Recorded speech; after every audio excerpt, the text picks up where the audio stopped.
Bangladesh national liberation struggle order কেন? কারণ ওই সময়কার যে সময়টাতে পার্লামেন্ট ছিল না, প্রেসিডেন্ট সাহেব ছিলেন, প্রেসিডেন্ট সাহেব এই অর্ডারগুলো জারি করেছেন, কারণ এটা ছিল ক্রান্তিকাল। 5 আগস্ট থেকে 12 ফেব্রুয়ারি পর্যন্তও বাংলাদেশের ইতিহাসে অনেক বড় ক্রান্তিকাল। এইটা একটা ট্রানজিশনাল পিরিয়ড। এই ট্রানজিশনাল পিরিয়ডে 72 সালে যদি আদেশ দেওয়া যায়, 73 সালে যদি আদেশ দেওয়া যায়, তাহলে কেন 2025 সালে ট্রানজিশনাল পিরিয়ডে আদেশ দেওয়া যাবে না? তার কারণ যদি সরকার দল দেখাতে পারেন, তাহলে আমরা আমাদের আর্গুমেন্ট উইথড্র করে নিই। 26শে মার্চ স্বাধীন হয়েছে দেশ। 10 এপ্রিল প্রক্লেমেশন অফ ইন্ডিপেন্ডেন্স হয়েছে 1971, এবং সেখানে মুজিবনগর সরকার গঠিত হয়েছে। 17 এপ্রিল ওই সরকার শপথ গ্রহণ করে। 16 ডিসেম্বর 1971 সালে দেশ বিজয় দিবস হয়। 23শে মার্চ 1972, একটু স্টোরিটা শুনলে বোঝা যাবে কোথায় I am trying to hit.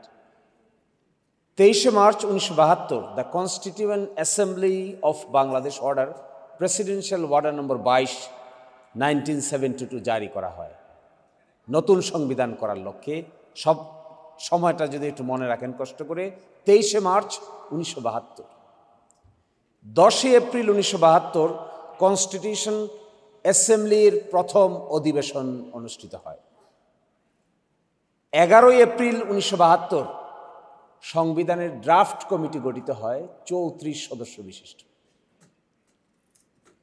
12 October 1972 প্রথম সংবিধান বিল উত্থাপন করা হয়। 13 নভেম্বর 1972 সংবিধান গৃহীত হয়।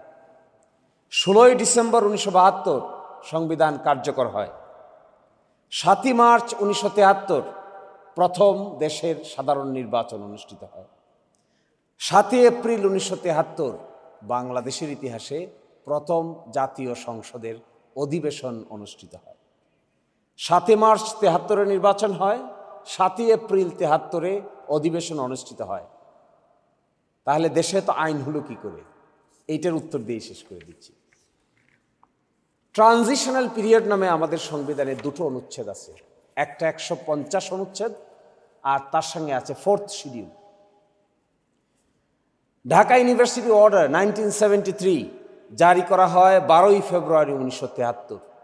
12 ফেব্রুয়ারি 1973 নির্বাচনও হয় নাই, সংসদও ছিল না। ছিল 12 ফেব্রুয়ারি 1973, সংসদ অধিবেশন প্রথম বসছে 7 এপ্রিল 1973, নির্বাচন হয়েছে 7 March 1973। The Bangladesh atomic energy commission order 1973 জারি করা হয় 27 February 1973, presidential order number 15। The Bangladesh national liberation struggle order জারি করা হয় 28 February 1973। The Bangladesh red crescent society order জারি করা হয় 31 মার্চ 1973। দি বাংলাদেশ কৃষি ব্যাংক অর্ডার জারি করা হয় 31 March 1973। The members of parliaments allowances order জারি করা হয় 4 এপ্রিল 1973।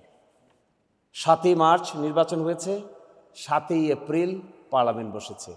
আমি যে অর্ডারগুলোর কথা পড়ে শোনালাম, এগুলো সব হয়েছে পার্লামেন্ট বসার আগে, নির্বাচনের আগে কিংবা পরে। প্রশ্ন হলো, তৎকালীন প্রেসিডেন্টের ক্ষমতা পেলেন কোথায়?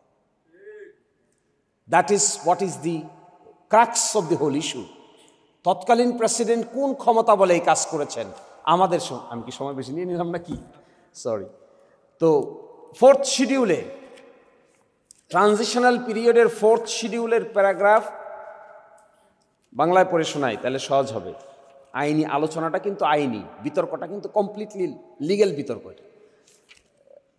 এবং সেখানে 4th শিডিউলে বলছেন 3-তে, তখন যদি পারা যায় তাহলে এখন পারা যাবে না কেন? এর উত্তর দিয়ে আমি শেষ করে দিচ্ছি। অল লিগ্যাল প্রসিডিংস বলছেন, 4th শিডিউলে লিগ্যালাইজ করছেন, all legal proceedings pending in the High Court immediately before the commencement of this Constitution shall be transferred to and be deemed to be pending before the High Court such and such বলে কনক্লুশনটা কি দিয়ে draw করছেন? Any provision of this constitution enabling or requiring Parliament to legislate shall, until the day upon which Parliament first meets, as aforesaid, be construed as enabling the President to legislate by order, and any order made under this paragraph shall have effect as if the provisions thereof had been enacted by Parliament.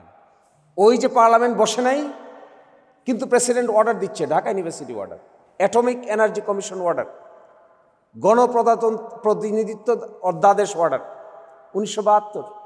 Parliament তো বসে নাই, parliament বসবে 7 এপ্রিলে। তার আগে president order দিচ্ছে। এই যে দিচ্ছে অর্ডারটাকে সংবিধানের 4th তফসিলে বলে দেওয়া হচ্ছে এই অর্ডারগুলো প্রেসিডেন্টের উপর ক্ষমতা আরোপ করা হয়েছিল বলেই তিনি দিতে পেরেছেন। আজও দেখবেন Dhaka university order, Dhaka university এক নাই কেন? ঢাকা ইউনিভার্সিটি অর্ডার কেন? আপনি গণপ্রতিনিধিত্ব, বাংলাদেশ গণপ্রতিনিধিত্ব আদেশ কেন?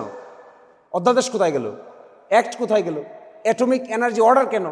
অ্যাটমিক এনার্জি আদেশ নাই কেন? অ্যাটমিক এনার্জি অ্যাক্ট নাই কেন? একইভাবে আপনি দেখবেন Bangladesh national liberation struggle order কেন? কারণ ওই সময়কার যে সময়টাতে পার্লামেন্ট ছিল না, প্রেসিডেন্ট সাহেব ছিলেন, প্রেসিডেন্ট সাহেব এই অর্ডারগুলো জারি করেছেন, কারণ এটা ছিল ক্রান্তিকাল। 5 আগস্ট থেকে 12 ফেব্রুয়ারি পর্যন্তও বাংলাদেশের ইতিহাসে অনেক বড় ক্রান্তিকাল। এইটা একটা ট্রানজিশনাল পিরিয়ড। এই ট্রানজিশনাল পিরিয়ডে 72 সালে যদি আদেশ দেওয়া যায়, 73 সালে যদি আদেশ দেওয়া যায়, তাহলে কেন 2025 সালে ট্রানজিশনাল পিরিয়ডে আদেশ দেওয়া যাবে না? তার কারণ যদি সরকার দল দেখাতে পারেন, তাহলে আমরা আমাদের আর্গুমেন্ট উইথড্র করে নিই।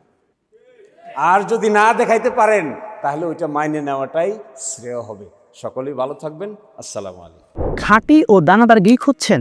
ঐতিহ্যবাহী পাবনার দানাদার ঘি পাচ্ছেন আন্নুর প্রোডাক্টস ফেসবুক পেজে। আপনাদের ভরসা জায়গা হতে আমরা কাজ করছি সরাসরি পাবনার তৃণমূল পর্যায়ে। আমাদের ঘি 100% ন্যাচারাল এবং বিএসটিআই অনুমোদিত। আমরা বিশ্বাস করি গুণগত মানে এই ঘি যেমন দানাদার, তেমনই এর সুঘ্রাণ আপনার ঘর জুড়ে ছড়িয়ে পড়বে। আমরা আপনাকে দিচ্ছি প্রিমিয়াম প্যাকেজিং এবং দ্রুত ডেলিভারির নিশ্চয়তা। নিজের ও পরিবারের স্বাস্থ্যের কথা চিন্তা করে বেছে নিন পাবনার আসল দানাদার ঘি। অর্ডার করতে এখনই অর্ডার নাও বাটনে ক্লিক করুন অথবা আমাদের ফেসবুক পেজে মেসেজ করুন। বিস্তারিত জানতে স্ক্রিনে দেওয়া নাম্বারে কল করুন।